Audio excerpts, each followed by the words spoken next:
এই যাচ্ছি 2025 শিক্ষার্থীরা তোমাদের নির্বাচনের পরীক্ষা শেষের দিকে তোমরা অনেক শিক্ষার্থী প্রশ্ন করেছো যে ভাইয়া নির্বাচন পরীক্ষায় অংশগ্রহণ না করলে বোর্ড পরীক্ষা দিতে দিবে কিনা বা ফর্ম পূরণ করতে দিবে কিনা, এবং নির্বাচন পরীক্ষায় 2 বা 3 অথবা একাধিক বিষয়ে ফেল করলে বোর্ড পরীক্ষায় বসে দিবে কিনা বা ফর্ম পূরণ করতে দিবে কিনা তোমরা অনেক শিক্ষার্থী প্রশ্ন করছো। তো এই বিষয়টা নিয়ে ভিডিও দিতে চেয়েছিলাম না, যেহেতু তোমরা অনেক শিক্ষার্থী প্রশ্ন করছো সেজন্যই তোমাদের অনুরোধে এই ভিডিওটি দিচ্ছি।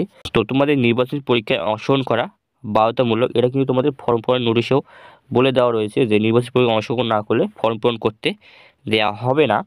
সেক্ষেত্রে তোমাদের নির্বাচন পরীক্ষায় অংশগ্রহণ করনি, সেক্ষেত্রে কিন্তু তোমাদের কোনোভাবেই বোর্ড পরীক্ষায় বসতে দেওয়া হবে না বা তোমরা ফর্ম পূরণ করতে পারবা না। তবে আমি কয়েকটি কলেজের সঙ্গে কথা বলে দেখেছি যে কলেজগুলো বলেছে যে কোনো শিক্ষার্থী যদি নির্বাচনী পরীক্ষায় অংশগ্রহণ না করে তাদের ফর্ম পূরণ করতে দেওয়া হবে না বা তারা বোর্ড পরীক্ষায় বসতে পারবে না। কারণ এখানে নতুন সরকার এসেছে এবং নতুন শিক্ষা উপদেষ্টা এসেছে এবং তাদের শিক্ষা মন্ত্রণালয় থেকে কঠোর নির্দেশ দেওয়া রয়েছে যে কোনো শিক্ষার্থী যদি নির্বাচনী পরীক্ষায় অংশগ্রহণ না করে তাদের ফর্ম পূরণ করতে দেওয়া হবে না। তবে এখানে কিছু যদি কিন্তু রয়েছে, যেসব শিক্ষার্থী অসুস্থতার কারণে যদি নির্বাচনী পরীক্ষায় অংশগ্রহণ করতে না পারে সেক্ষেত্রে তাদের যে অসুস্থতার কাগজপত্র, মেডিকেল যে কাগজপত্রগুলো দেখাতে হবে, সেক্ষেত্রে কিন্তু বোর্ড পরীক্ষায় বসতে দিবে। আর যারা প্রতিবন্ধী শিক্ষার্থী রয়েছে তারা যদি নির্বাচনী পরীক্ষায় অংশগ্রহণ করতে না পারে সেক্ষেত্রে তাদের যে প্রতিবন্ধী যে কাগজপত্রগুলো রয়েছে তারা যদি সেই কাগজপত্রগুলো দেখাতে পারে সেক্ষেত্রে কিন্তু তাদের বোর্ড পরীক্ষায় বসতে দিবে বা তারা ফর্ম পূরণ করতে পারবে। আর হচ্ছে যেসব শিক্ষার্থী স্বাভাবিক তারপরেও তারা কিন্তু নির্বাচন পরীক্ষায় অংশগ্রহণ করেনি সেক্ষেত্রে তাদের কিন্তু ফর্ম পূরণ করতে দেওয়া হবে না।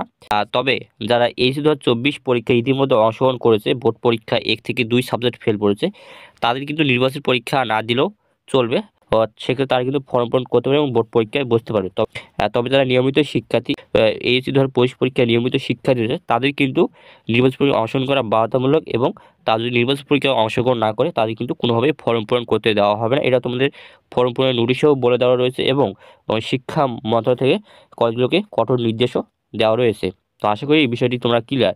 তো এখন আসি তোমাদের নির্বাচন পরীক্ষায় 2 থেকে 3 বিষয় অথবা একাধিক বিষয়ে ফেল করেছো, সেক্ষেত্রে তোমরা বোর্ড পরীক্ষায় অংশগ্রহণ করতে দিবে কিনা। তো তোমরা যারা নির্বাচনী পরীক্ষায় 1 অথবা 2 সাবজেক্টে ফেল করলে তোমাদের কিন্তু বিশেষ বিবেচনা নিয়ে কলেজগুলো তোমাদের ফর্ম পূরণ করতে দেয় এবং তোমাদের বোর্ড পরীক্ষায় বসতে দেওয়া হয়। তবে তবে তোমাদের শিক্ষা মন্ত্রক এবং শিক্ষা বোর্ড থেকে নির্দেশ দেওয়া থাকে যে যেসব শিক্ষার্থী নির্বাচনী পরীক্ষায় পাশ করতে পারবে না তাদের ফর্ম পূরণ করতে দেওয়া হবে না। তবে এটা তোমাদের সম্পূর্ণ কলেজগুলোর উপর নির্ভর করে। কারণ কলেজ চাইলেই তোমাকে অ্যালাউ করতে পারে তোমাদের ফর্ম পূরণ করার জন্য এবং বোর্ড পরীক্ষায় বসতে দেওয়ার জন্য। তবে তোমরা যারা 2 থেকে 3 সাবজেক্ট অথবা একাধিক সাবজেক্টে ফেল করবে তোমাদের কিন্তু কোনোভাবেই ফর্ম পূরণ করতে দেওয়া হবে না বা তোমরা বোর্ড পরীক্ষায় বসতে পারবে না। সেক্ষেত্রে অবশ্যই তোমাদের নির্বাচন পরীক্ষায় পাশ করা বাধ্যতামূলক। তুমি যদি নির্বাচন পরীক্ষায় পাশ করতে পারো তবে তোমাকে ফর্ম পূরণ করতে দেওয়া হবে এবং তুমি বোর্ড পরীক্ষায় বসতে পারবা। তবে কোনো শিক্ষার্থী যদি নির্বাচন পরীক্ষায় 1 সাবজেক্ট অথবা 2 সাবজেক্ট ফেল করে সেক্ষেত্রে কিন্তু কলেজগুলো অ্যালাউ করে তোমাদের ফর্ম পূরণ করার জন্য এবং বোর্ড পরীক্ষায় বসার জন্য। সেক্ষেত্রে 2 অথবা 3 সাবজেক্ট অথবা একাধিক বিষয়ে যদি নির্বাচন পরীক্ষায় কোনো শিক্ষার্থী ফেল করে তাদের কোনোভাবে ফর্ম পূরণ করতে দেওয়া হবে না বা তারা বোর্ড পরীক্ষায় বসতে পারবে না। আর হচ্ছে নির্বাচনী পরীক্ষায় অংশগ্রহণ করা বাধ্যতামূলক এবং নির্বাচনী পরীক্ষায় পাশ করা বাধ্যতামূলক, তবে কিন্তু তোমরা ফর্ম পূরণ করতে পারবে এবং তোমাদের বোর্ড পরীক্ষায় বসতে দেওয়া হবে। এটা কিন্তু তোমাদের শিক্ষা বোর্ড এবং শিক্ষা মন্ত্রক থেকে কঠোর নির্দেশ দেওয়া থাকে কলেজগুলোকে। তবে অসুস্থতার জন্য যদি কোনো শিক্ষার্থী পরীক্ষা অংশগ্রহণ করতে না পারে বা 1 বা 2 সাবজেক্ট একাধিক সাবজেক্টে ফেল করে, তাদের বললাম না যে যদি তারা অসুস্থতার প্রমাণ দেখাতে পারে, কাগজপত্রগুলো দেখাতে পারে মেডিকেলের, সেক্ষেত্রে কিন্তু তারা কিন্তু ফর্ম পূরণ করতে পারবে এবং তাদের বোর্ড পরীক্ষায় কিন্তু বসতে দেওয়া হবে। তো আশা করি তোমার বিষয়গুলো ক্লিয়ার, তোমরা তোমাদের প্রশ্নের উত্তরগুলো পেয়ে গেছো।